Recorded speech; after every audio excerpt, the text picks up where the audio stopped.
día. Un placer estar con ustedes y gracias por la invitación. Bueno, un día, por cierto, que moviliza, ¿no? Significa mucho.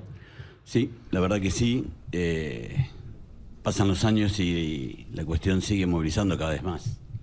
Es un hecho bastante fuerte cada vez que nos toca compartir, vivir, estar en un acto, porque eso genera un montón de recuerdos y a veces un poco de enojo, porque la realidad que nos toca vivir no es la que quisiéramos tener. Ustedes traen... vos sos clase 63, ¿no? Exacto, clase 63. Una lucha que lleva muchos años y desde el silencio, diría, ¿no? Bastante. Sí, digamos... Si bien ustedes se vienen movilizando. Sí, gracias a Dios el tema de las redes sociales y todo genera que se conozca todo mucho más que en aquellos años.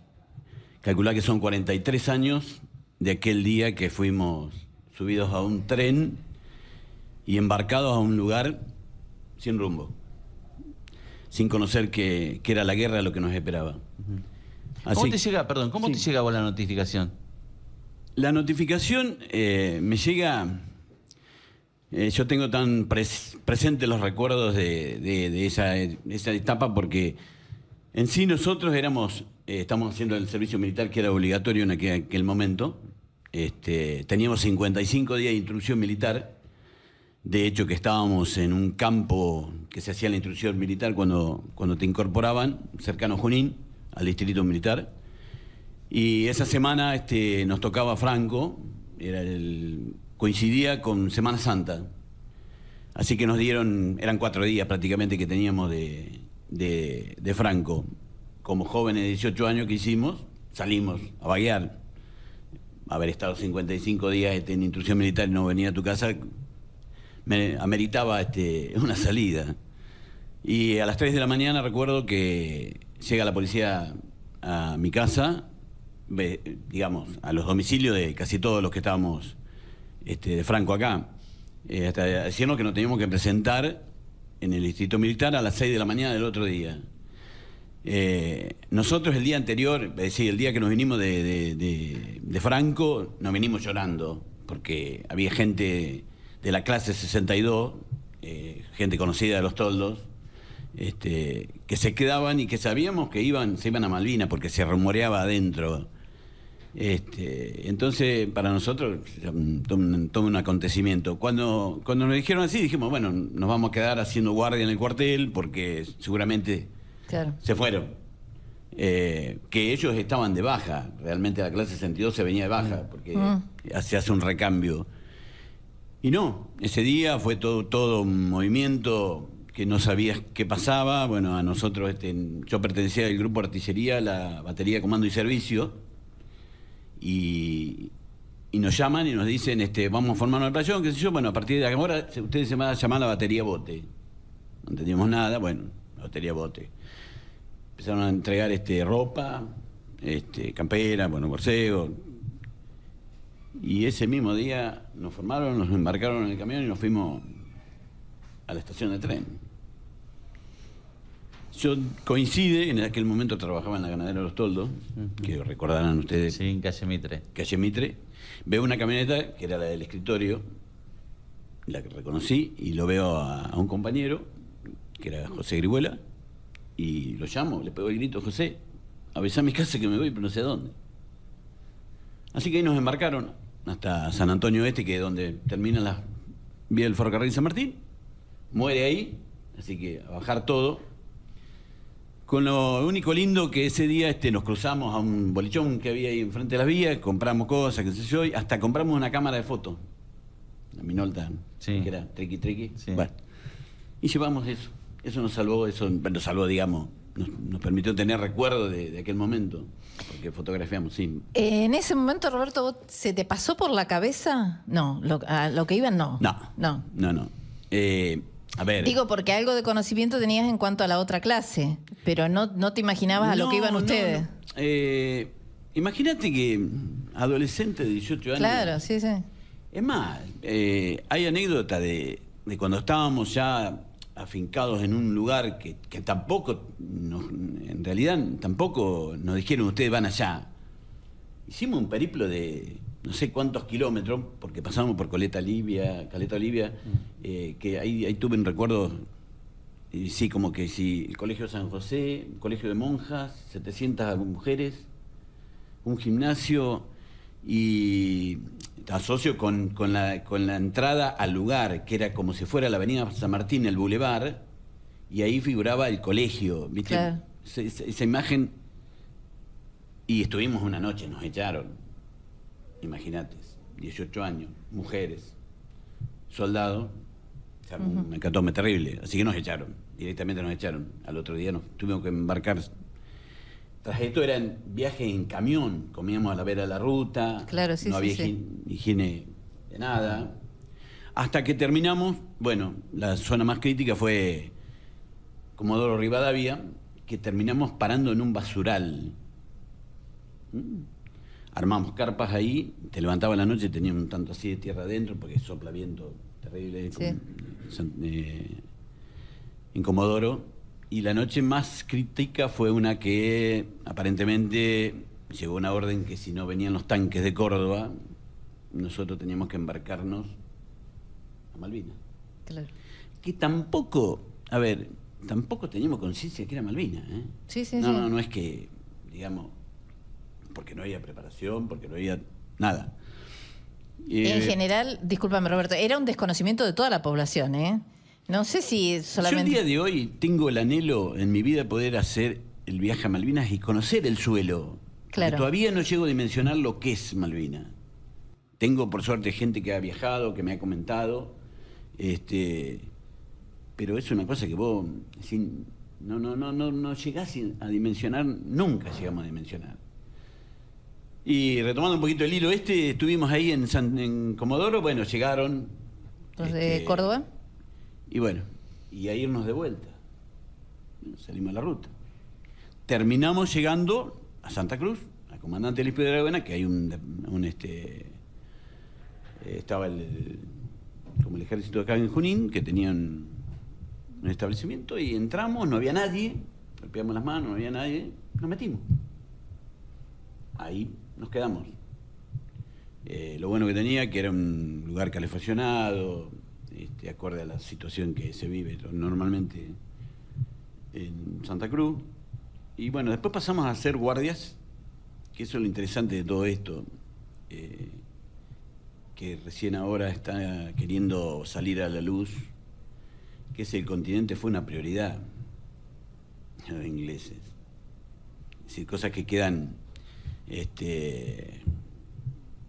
o sea, que querían, siempre ocultas. Querían llegar al continente, es lo que expresás vos. Es que hubo enfrentamientos.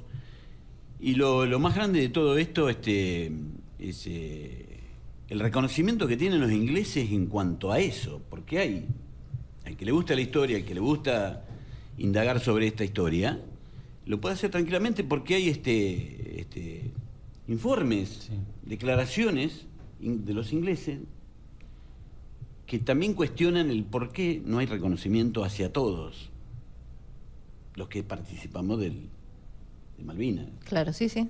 Por eso yo recién decía, cuando Walter me manda el coso, no quise aclararte. Me pusiste, ustedes son soldados continentales que están en búsqueda del reconocimiento. Nosotros somos culpables de decir que somos soldados continentales porque en realidad somos veteranos de guerra. Es decir, que no tengamos el reconocimiento no significa... A ver, ¿quién te dice a vos que esa mañana, esa noche, esa madrugada, subías al avión y estabas? Como de hecho, una pieza de artillería de las que fue con nosotros cruzó a Malvinas. Claro. Es decir, entonces estamos dispuestos... Lo que pasa es que realmente fue todo, digamos, una cosa no pensada, un manotazo de ahogado, digamos, en cuanto a ese momento de la historia del gobierno militar.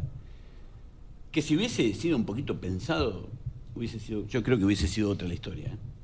Bueno, obviamente tuvo el apoyo de Chile, cuestiones políticas que después Estados Unidos, bueno, también torcieron el rumbo de la guerra. Pero lo importante de todo esto es saber que el continente fue una prioridad también de los ingleses y que hubo combates, había baterías antiaéreas que estaban o estuvieron presentes en los momentos que se necesitaba. Esa es la parte de la historia que se desconoce. Sí. ¿Mm? Entonces, realmente, cuando uno... a mí, por ejemplo, me cae mal cuando en tu ciudad terminen diciendo, escuches comentarios. Yo no sabía que había soldados que estuvieron en la guerra de Malvinas. Y es un mal general, no solamente de esta localidad. Sí, sí. Porque hace unos años que, a ver, yo siempre digo que la responsabilidad fue nuestra porque quisimos quedarnos en el anonimato, como cuando nos bajaron en la base aérea del Palomar, de noche, nos cargaron un tren, bajaron las persianas del tren y llegamos a cada destino en silencio. Y salimos en silencio. ¿Ustedes salieron del Palomar directo a Junín?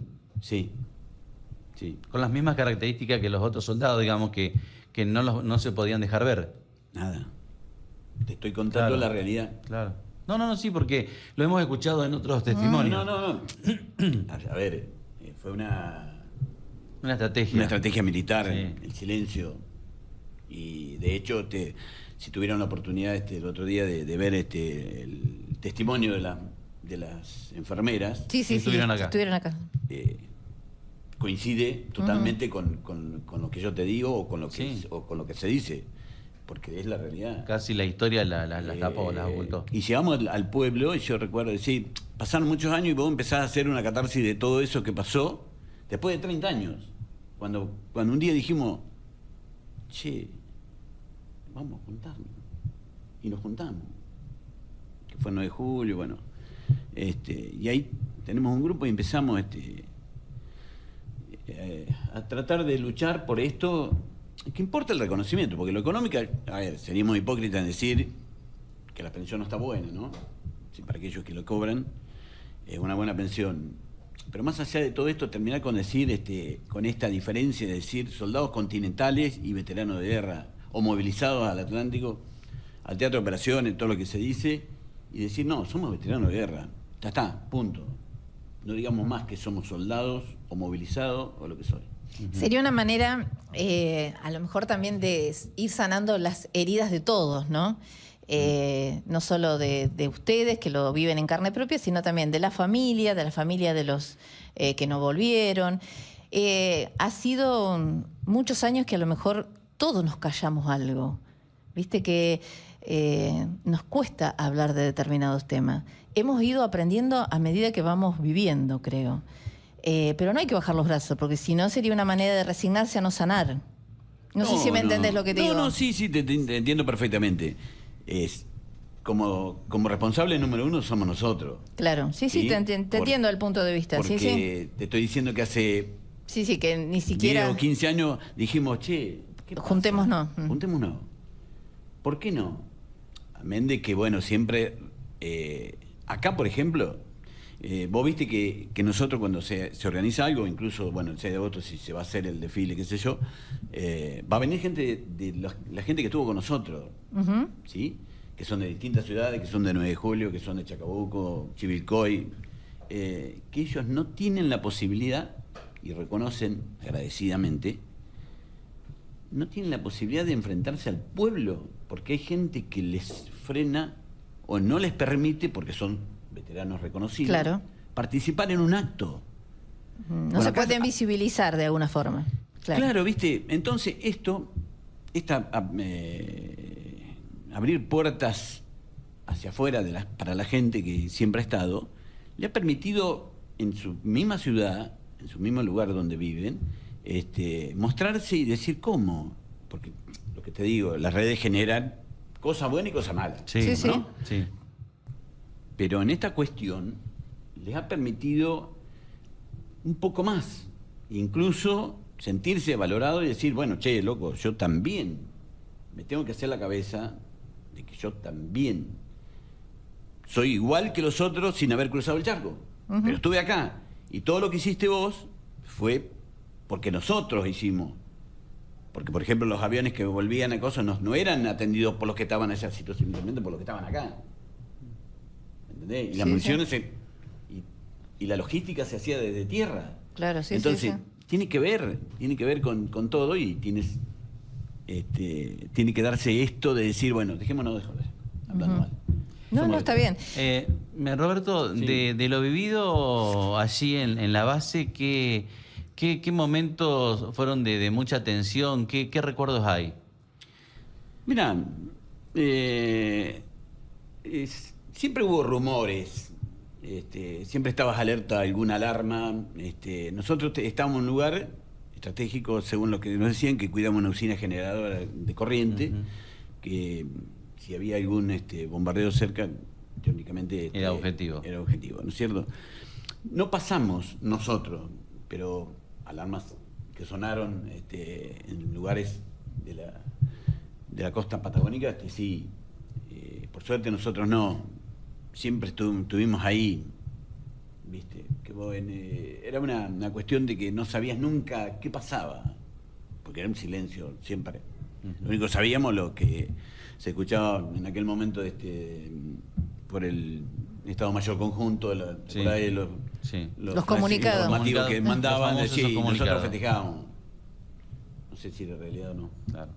Yo siempre cuento una anécdota que uno por ahí un poco pudo alcanzar, era joven, la dimensión de lo que estaba sucediendo, porque bueno, en nuestro país, y eso vos lo habrás escuchado, siempre era como que íbamos ganando. Pero yo recuerdo de Juana Pino, ella, una persona que siempre admiré y voy a seguir admirando y respetando. Ella no está en este plano, obviamente, pero ella siempre se quedaba, creo que hasta la 1 o 2 de la mañana, y escuchaba los informativos de Radio Colonia, y era donde se contaba la verdadera historia de lo que estaba sucediendo. Y era ahí que ella un poco nos contaba a nosotros de cuál era esa realidad. Y uno ahí un poco iba entendiendo qué era lo que estaba pasando. Sí, nosotros, imagínate que no teníamos acceso a nada. No, claro, no. Tal es así que yo mando una carta diciendo dónde estoy y la recibo en Santa Cruz nuevamente. No llegó nunca esa carta. Claro. Entonces Sí, como miles de historias de cosas que se han mandado de acá y que nunca llegaron a los soldados. Sí. A nosotros, bueno, tuvimos la suerte de que en aquel momento estaba Diario Democracia, Sí. hizo una colecta que toda la zona colaboró, llegó de todo. Tal es así que yo me volví con 120 atados de cigarros, así que canjeaba los dulces porque no comía, juntaba cigarros en ese momento. Pero bueno, en sí no la pasamos tan mal. Obviamente que vos estabas predispuesto a salir en cualquier momento.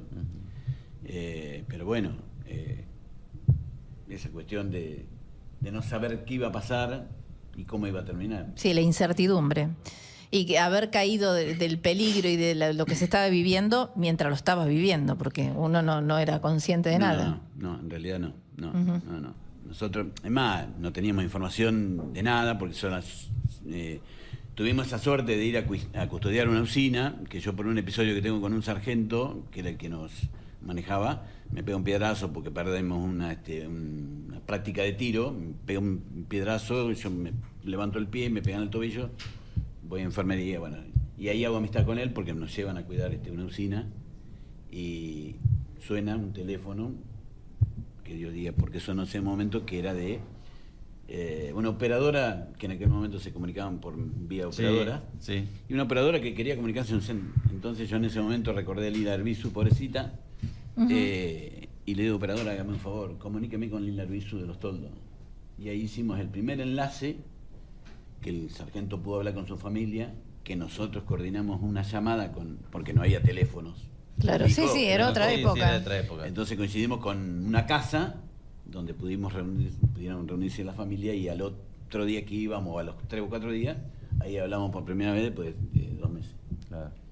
Así que bueno, todo episodio tuvo su su beneficio. Roberto, un poco para ir terminando, Sí. En este Es para tiempo... hablar mucho, ¿eh? No, pero está bueno, es una forma de- superinteresante. Por eso digo, es para hablar mucho porque hay cuestiones de por medio que no se saben. Que no se saben. Nosotros, por ejemplo, tenemos un juicio iniciado con un abogado probo de Mar del Plata, por ejemplo, que los juicios depende de dónde caen, en qué juzgado pueden seguir o no, ¿viste? Hay tantas cosas, hay proyectos presentados, que la realidad es la realidad política que tenemos en este país, que el otro día veo discursos y la política no se encarga de todo esto, de sanar esta diferencia, este agujero negro que quedó, porque les corresponde a ellos.